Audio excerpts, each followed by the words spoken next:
ప్రభునందు ప్రియమైన వారలారా, ఈ దిన ధ్యానాంశంగా మనం యోహాను రాసిన సువార్త 20వ అధ్యాయంలో 14వ వచనాన్ని ఒకసారి చదువుదాం. యోహాను సువార్త 20వ అధ్యాయం 14వ వచనం. ఆమె ఈ మాటలు చెప్పి వెనక తట్టు తిరిగి యేసు నిలిచి ఉండడు చూచెను గాని ఆయన యేసు అని గుర్తుపట్టలేదు. మరియా యేసు వైపు తిరిగి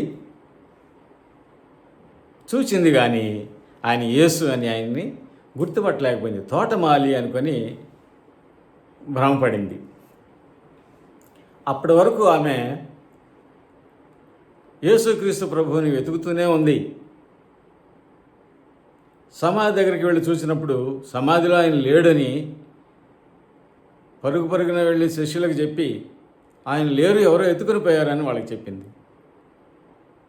మరలా దేవదూతలు వచ్చినప్పుడు దేవదూతలు కూడా సమాధిలో కనబడినప్పుడు వారికి కూడా ఇది చెప్పింది. ఎందుకు ఏడుస్తున్నారంటే, అయ్యా యేసయ్యని ఎవరో ఎత్తుకొని పోయారు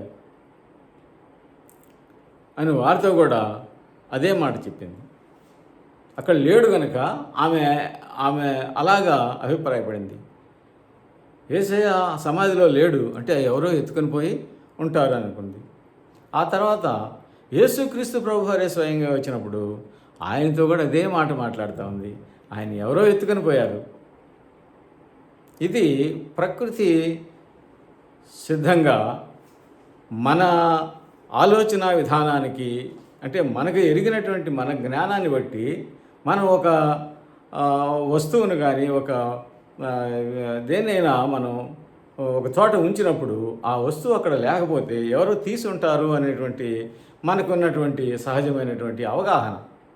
ఆ ఉద్దేశంతోనే అయి ఉండవచ్చు. బహుశా ఆవిడ ఇక్కడ మేము ఉంచినటువంటి యేసయ్యను ఎవరు లేరు కనుక ఆయన ఎవరో ఎత్తుకొని పోయి ఉంటారు అన్న ఆలోచనలోకి వెళ్ళింది. ఆయన 3వ దినమున తిరిగి లేస్తాననేటువంటి చెప్పినటువంటి మాటలు ఆమెకు జ్ఞాపకం రావడంలా. ఆవిడ ఎంతసేపటికి మామూలుగా ఆలోచన విధానం, మా ఆలోచన సాధారణమైన మానవుల ఆలోచన విధానంలోనే వెళుతూ ఉంది. కంగారు పడిపోవటం కానీ, శరీరానికి అత్తర్లు రాయడానికి కానీ, లేక పరిచర్యలు చేయడానికి కానీ ఆయన తీసుకుపోయి వాళ్ళ దగ్గర పెట్టుకుందామనే ఆలోచన, ఇట్లాంటి భౌతికమైనటువంటి ఆలోచనలోనే ఉన్నది. కానీ ఆధ్యాత్మికంగా ఆయన 3వ దినమున మరణాన్ని జయించి తిరిగి లేస్తాడు అన్నటువంటి ఆయన చెప్పిన మాటల్ని జ్ఞాపకానికి రాకుండా అయిపోయింది ఆమె ఆలోచన. అక్కడ ఉన్నటువంటి ఆ పరిస్థితులు ఆ విధంగా ఆమెని ప్రకృతి పరంగానే ఆలోచించేటువంటి విధానంలో ఆవిడ్ని ఉంచేసినాయి. అందువలన ఆమె ఎంతసేపటికి అక్కడ లేడు, ఎవరో ఎత్తుకుపోయారు అన్నటువంటి ఆలోచన ఉంది. కానీ యేసయ్య నాతో మాట్లాడుతున్నాడు అని గ్రహించలేకపోయింది. ఈ విషయాల గురించి మనం ఇక్కడ తెలుసుకోవాల్సిన అంశం ఏంటంటే, మనము యేసయ్య మన దగ్గరికి నశించిన దాన్ని వెతికి రక్షించడానికే వచ్చాడు. మనం నశించిన పరిస్థితిలో ఉన్నప్పుడు, మనకి ఆధ్యాత్మికమైనటువంటి నేత్రాలు తెరవబడినప్పుడు, లోక సంబంధమైనటువంటి విధానంగా లేక ప్రకృతి సంబంధమైన ఆలోచన ధోరణిలో ఉన్నప్పుడు, మన తెలివితేటలను, మన జ్ఞానాన్ని, మన పూర్వ జ్ఞానాన్ని బేస్ చేసుకొని మనం ఆలోచనలో వెళుతున్నప్పుడు ఆధ్యాత్మికమైనటువంటి ఆలోచన విధానంలోకి మనం వెళ్ళలేకపోతున్నాం. ఎంతసేపటికి సూచనదే నమ్ముతున్నాము, ఎంతసేపటికి మనకు తెలిసిన విధానంలోనే ఆలోచిస్తూ వెళుతున్నాం. కానీ ఆ పద్ధతిలోనే దేవుణ్ణి చూడాలని, దేవుణ్ణి తెలుసుకోవాలని ఆలోచిస్తున్నాం. ఒకగా మనకు నేర్పబడినటువంటి విధానాల్లో చిన్నప్పటి నుంచి గుడికి వెళ్ళడం, సండే స్కూల్కి వెళ్ళడం, గుడికి వెళ్ళడం, ఆదివారం వెళ్ళడం, ఆ విధమైనటువంటి పద్ధతుల్లోనే ఎక్కడో మనం వెతకాలని చూస్తున్నాము. అదే పద్ధతిలో ఇంకా మనం ముందుకు వెళుతూ ఉన్నాం. కానీ కొంచెం ఆధ్యాత్మికమైనటువంటి లోతుల్లోకి వెళ్ళి కొద్ది మంది మాత్రము ఆయన్ని చూస్తున్నారేమో అనిపిస్తుంది. ఎందువల్లంటే ఆయనతో ఉన్నటువంటి మరియ, ఆయన ఎరిగినటువంటి మరియ భౌతికంగా ఉన్నప్పుడు వాళ్ళతో కలిసి ఉన్నప్పుడు మరియా చూసినటువంటి మరియే ఆయన్ని గుర్తుపట్టలేనటువంటి స్థితిలోకి వచ్చింది. కాబట్టి మనం కూడా మరి ఆయన్ని భౌతికంగా మనం చూడలేదు, కానీ ఏదో కొన్ని పటాలు, కొన్ని ఊహ చిత్రాలు కొన్ని ఉన్నాయి, వాటిల్ని మనసులో ముద్రించుకొని అలాగే ఉంటాడు యేసయ్య అని అనుకుంటూ మనం యథార్థమైనటువంటి ఈ యేసయ్యను చూడాలి అనేటువంటి ఆధ్యాత్మిక లోకంలోకి మనం తొంగి చూడలేకపోతున్నామేమోనని అనిపిస్తున్నది. అయితే కొందరు భక్తులు చాలామంది ఆయన్ని ఆధ్యాత్మికంగా కలిసినటువంటి వాళ్ళు, ఆయన చూసినటువంటి వాళ్ళు, ఆయన్ని ఆరాధించినటువంటి వాళ్ళు ఆత్మలో చాలామంది భక్తులు ఉన్నారు. మన సంఘాల్లో కూడా చాలామంది ఆయన్ని ఆత్మరూపంలో ఆయన్ని ఎరిగినటువంటి వాళ్ళు చాలామంది ఉన్నారు. అయితే కొంతమంది ఇంకా ఆయన్ని మన దగ్గరకు వచ్చి మన హృదయ తలుపు తడుతున్నా కూడా ఆయన కోసం మనం ఎక్కడికి వెళ్ళి ఏదో ఒక విధానానికి వెళ్ళి అక్కడ వెతుకుదానికి ప్రయత్నం చేస్తున్నాము. అక్కడ ఆయన లేడు, ఉండడు. ఆయన నీ దగ్గరే ఉంటున్నాడు. ఆయనకి కావాల్సింది నిన్ను తట్టి లేపాలని చూస్తున్నాడు. దీనికి కారణం మనం పాత నిబంధన గ్రంథంలోకి వెళ్ళినట్లయితే ఆది కారణంలో అవ్వగారు మంచి చెడ్డలు తెలియజేసేటువంటి ఒక ఫలాన్ని తినటానికి ప్రోత్సహించింది. దేవుడు వద్దని నిషేధించినటువంటి ఆ ఫలాన్ని తినడానికి ఆమె ప్రోత్సహించింది. ఈవిడ ఆ ఫలం చూసి ఆహారానికి మంచిది అన్నది. ఆమె తినింది లేదు, పెట్టింది లేదు, చూసి అన్నది ఆహారానికి మంచిది అన్నది. అలాగా అతని మాటలకి ప్రలోభానికి ఆమె సొంత ఆలోచనలు జోడించి ఆ ఆజ్ఞ అతిక్రమం అక్కడ జరిగి ఆ అపవాది మాటలతోటి ఒక రకమైనటువంటి ఆధ్యాత్మికమైనటువంటి ప్రపంచం నుంచి, దైవ సన్నిధి నుంచి పక్కకు వచ్చేసి ఆధ్యాత్మికమైనటువంటి ప్రపంచంలో నుంచి జారి పడిపోయినటువంటి స్థితిని మనం అక్కడ గమనిస్తాం. ఇది మనందరికీ బాగా తెలిసినటువంటి అంశం. అక్కడ ఆ ఫలం తిన్న వెంటనే వాళ్ళు కళ్ళు తెరవబడ్డాయని రాయబడి ఉంది. అంటే అంతకుముందు వారు చూడటం లేదా అంటే వారు చూస్తున్నారు, పరిశుద్ధతను చూస్తున్నారు, దేవుణ్ణి చూస్తున్నారు, యెహోవా దేవుడితోటి వాళ్ళు ఉన్నారు, పరిశుద్ధమైనటువంటి జీవితంలో వాళ్ళు ఉన్నారు. వాళ్ళకి ఇవేమీ కనపడలేదు. ఈ పండు తిన్న తర్వాత వాళ్ళు దిగంబరులమని తెలుసుకున్నారు. మంచి చెడులు తెలిసే పరిస్థితి వాళ్ళకి వచ్చింది. అంటే వాళ్ళ కళ్ళు ఆధ్యాత్మికమైనటువంటి పరిశుద్ధమైనటువంటి కళ్ళు మూయబడి, ఇదిగో ఈ కళ్ళు తెరవబడ్డాయి. దిగంబరులను తెలుసుకునేటువంటి కళ్ళు తెరవబడ్డాయి. ఆ కళ్ళే నేటి వరకు వస్తా ఉన్నాయి. అందువలన ఆ కళ్ళతో మనం యేసయ్యను చూస్తే ఆయన మనకు కనపడ్డం. మన దగ్గరే ఉన్నటువంటి యేసయ్య, పునరుద్ధరణ తిరిగిలేసిన యేసయ్య ఎవరయ్యా? జీవవృక్ష ఫలం. అక్కడ ఉన్నటువంటి ఏదేను తోటలో ఉన్నటువంటి జీవవృక్ష ఫలమే జీవాన్ని ఇచ్చేటువంటి ఆయన. అందుకని ఆయన గురించి చెబుతాడు, మొదటి ఆదాము జీవించు ప్రాణి అయితే, రెండవ ఆదాము జీవింప చేయనటువంటి వాడు. ఆయన గురించి అపొస్తలుడైన పౌలు మనకు చెబుతాడు. మొదటి ఆదాము, మొదటి మనుష్యుడు, జీవించు ప్రాణి ఆయను. కొరింథీయులకు రాసిన పత్రిక మొదటి అధ్యాయంలో 15 రాసిన పత్రిక 15 అధ్యాయం, మొదటి పత్రిక 15 అధ్యాయంలో 45వ వచనంలో మొదటి మనుష్యుడు ఆదామును, మొదటి మనుష్యుడు జీవించు ప్రాణి ఆయను అని వ్రాయబడి ఉన్నది. కడపటి ఆదాము జీవింపు చేయు ఆత్మ ఆయను అని వ్రాయబడి ఉన్నది. మనిషి జీవించేవాడు మాత్రమే. అది ప్రకృతి సంబంధమైనటువంటి శరీరము, అది జీవించడం వరకే ఉంటుంది. కానీ తర్వాత వచ్చినటువంటి ఆత్మ సంబంధమైనటువంటిది జీవింపు చేయగలిగినటువంటి ఆదాముగా యేసుక్రీస్తు ప్రభువారి గురించి అక్కడ చెప్పారు. అంటే మనకి జీవాన్ని ఇచ్చేటువంటి ఈ జీవవృక్ష ఫలమైనటువంటి క్రీస్తు అక్కడ లేని ఆదిగా ఏదైనా తోటలో ఉన్నటువంటి ఆ జీవవృక్ష ఫలాన్ని క్రీస్తుగా ఇక్కడ మనం చూడగలుగుతున్నాం. ఆదాము ఆ ఫలం తిని చనిపోయాడు. యేసుక్రీస్తు ప్రభువారు ఆ పాప భారాన్ని అంతటిని సిలువలో పూర్తి కలుగజేసి యేసయ్య ఆ మరణాన్ని జయించి మహిమ శరీరంతో పునరుద్ధారణై తిరిగి లేచి జీవాత్మ అయినటువంటి విషయం, మనల్ని జీవింపు చేయగలిగినటువంటి ఆత్మ అయినటువంటి సంగతులు పరిశుద్ధ గ్రంథంలో చాలా వివరంగా రాయబడి ఉన్నాయి. 15 అధ్యాయంలో కొరింథీ రాసిన 15 అధ్యాయంలో అపొస్తలుడైన పౌలు గారు చాలా వివరంగా మొదటి నుంచి మనం చూసినట్లయితే చాలా వివరంగా ఆ విషయాలన్నీ అక్కడ ప్రస్తావించడం జరిగింది. ఇక్కడ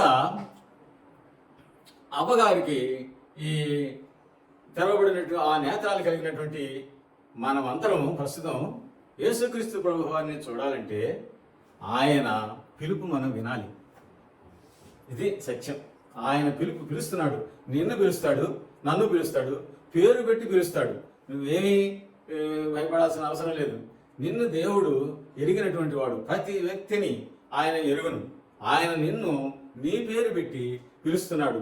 ఇదిగో ఈరోజు ఈ వర్తమానం ద్వారా నేను పిలుస్తున్నాడేమో జ్ఞాపకం చేసుకో, గుర్తించు. ఒకవేళ నేను పిలిచినట్లయితే ఆయన వైపు తిరుగు.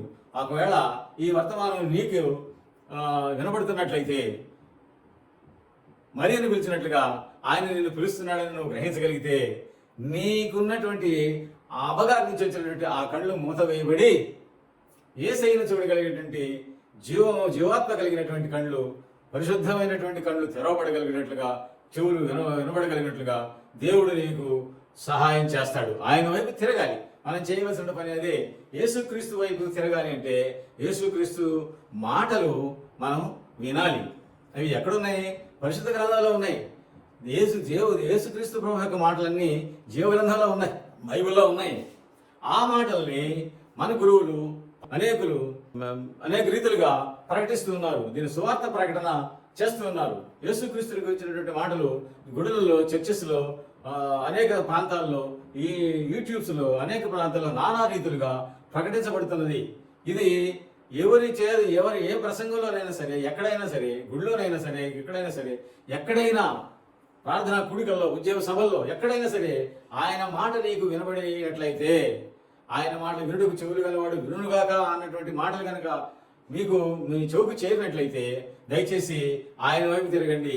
రబ్బుని అని అనిపించినట్లుగా ఆయన మీరు గుర్తించండి. అయ్యా, సజీవుడైన క్రీస్తు ప్రభువా, నా కొరకు చనిపోయి తిరిగి లేచినటువంటి యేసయ్య, నా సమస్త పాపముల కొరకు ఘోరమైనటువంటి శిలువ మరణం అనుభవించి, శ్రమలు అనుభవించి, అవమానాలను అనుభవించి, ప్రభువా ఆ పాపాలన్నీ నివృత్తి చేసి నా పక్షంగా నేను అనుభవించినటువంటి శ్రమ అంతా, శిక్ష అంతా మీరు అనుభవించి నాకు శిక్ష లేకుండా చేసి నన్ను మీ బిడ్డగా తయారు చేసుకుంటున్నారు. మీ బిడ్డగా మీ వైపు ఆకర్షించుకున్న మహాతండ్రి, మీకు వందనాలయ్యా, సమస్త ఘనత, మహిమ, ప్రభావం మీకే అని త్రికరణ శుద్ధిగా మనసుతో, ఆత్మతో మీరు ప్రభు అయిన దేవుణ్ణి మీరు మనసారా ఆరాధించినట్లయితే, ఇదిగో ఆయన నీ దగ్గరే ఉన్నాడు, నిన్ను పిలుస్తున్నాడు. ఆయన స్వరం నీకు వినబడుతుంది. ఆయన స్వరం నీకు ఖచ్చితంగా వినబడుతుంది. ఆ వినబడిన స్వరానికి నీవు స్పందించి ఆయన్ని ప్రభువుగా గుర్తించినట్లయితే ఇదే రక్షణ, ఇదే ఆయనలోకి ఎదిగే విధానం, ఆయన్ని కనుగొనే విధానం ఇదే. ఆయన వైపు తిరుగు. నువ్వు ఎక్కడ వాక్యం విన్నా సరే ఆయన వైపు తిరుగు. ఆయన మాట విను, ఆయనకు లోబడినట్లయితే సమస్త ఘనత, మహిమ, ప్రభావాలు ఆయనకు తెలుస్తూ శృతి గానములతో నీ జీవితం ఆనంద సంతోషంగా ఆయనలో కొనసాగుతుంది. ఆ విధంగా మరియా ఆయన్ని తెలుసుకున్న తర్వాత ఆమెకు ఒక వర్తమానం అందించబడింది. నీవు వెళ్ళి నా సోదరులకి చెప్పు, నేను మన తండ్రి దగ్గరికి వెళుతున్నాను, నా దేవుని దగ్గరికి వెళుతున్నాను, వచ్చి మీకు అని చెప్పమని వర్తమానం వాళ్ళకి చెప్పాడు. యేసయ్యను ఆమె వెళ్ళి వారికి సాక్ష్యం ఇచ్చింది. ప్రభు అయిన యేసుక్రీస్తును చూసిన మనం, ఆయన ఎరిగినటువంటి మనం, ఆయన స్వరం విన్నటువంటి మనం, మొదటిగా మనం చేయవలసిన పని ఆయన గురించి మనం ప్రకటించాలి. ఆయన చెప్పినది ఏమిటి? సర్వసృష్టికి సువార్తను ప్రకటించండి. నమ్మి బాప్తిసం పొందినటువంటి వాడు రక్షించబడును, నమ్మని వారికి శిక్ష విధించబడుతుంది అనేటువంటి బైబిల్లో అనేక మంచి వాక్యాలు ప్రభు యేసు చెప్పినటువంటి మాటలు ఉన్నాయి. ఇదిగో ఏమికి చెప్పాడు వాక్యం? యేసయ్య మీరు వర్తమానం అందించమన్నాడు. శిష్యులకి భయపడిపోయినటువంటి వారికి వెళ్ళి చెప్పమన్నారు. ఏం చెప్పన్నారు? ఆయన లేచాడు, ఆయన నాతో మాట్లాడాడు, మీకు కూడా ఈ సంగతి చెప్పమన్నాడు. ఆయన పునరుద్ధానమై తిరిగి లేచాడు, ఆయన బ్రతికున్నాడు, నాకు కనపడ్డాడు, నేను చూశాను, మీకు కూడా ఈ మాటలు చెప్పమన్నాడు అన్నటువంటి వర్తమానాన్ని ఆమె ఆమెకు ఇచ్చాడు దేవుడు. అపోస్తలుడైన పౌలు గారు కొరింథీయులకు రాసిన పత్రిక 15 అధ్యాయంలో 3-4 వచనాల్లో సువార్త గురించి చెప్పారు. నాకు ఇవ్వబడిన ఉపదేశం ఇదే అని చెప్తాడు. ఏంటంటే యేసుక్రీస్తు ప్రభు వారు లేఖనానుసారంగా చనిపోయి సమాధి చేయబడి, శ్రమపడి చనిపోయి సమాధి చేయబడి 3వ దినమున తిరిగి లేచను. లేఖనానుసారంగా 3వ దినమున తిరిగి లేచాడు. ఇదే నాకు అనుగ్రహించబడిన ఉపదేశం. ఇదే సువార్త. మరీ చెప్పినటువంటిది ఇదే సువార్త. ప్రభు యేసును అంగీకరించినటువంటి నువ్వు సువార్తను ప్రకటించు. ఆయన లేచాడు, సజీవుడైన దేవుడు, ఆయన సజీవుడు. ఆయన లేఖనానుసారంగా శ్రమపడి చనిపోయి, సెలవు వేయబడి చనిపోయి సమాధి చేయబడి లేఖనానుసారంగా 3వ దినమున లేచాడు. ఇది సువార్త. ఈ సువార్తను మనం ప్రకటించాలి.